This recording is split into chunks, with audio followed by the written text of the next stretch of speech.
Welcome guys to my channel, and for today's content is itututuro ko sa inyo ang opening traps. Pawn poison attack yun.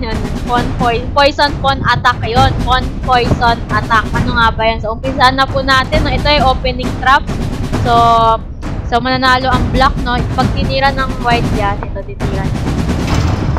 Yan, tas nag-knight. Tapos pag yan tinira yan, no? Ayan. Nag-bishop. So, nag-jump yung knight dito.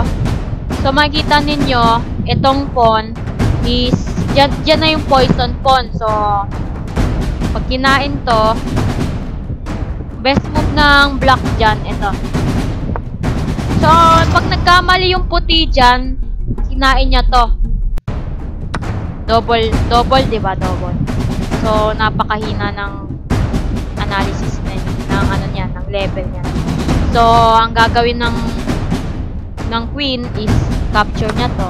Siyempre, hindi papayag si white na ito yung kainin niya. So, iniwas niya tong nilagay niya dito. So, yun na. Panalo na yung queen. Na few moves, ito na yung tira niya. Yan.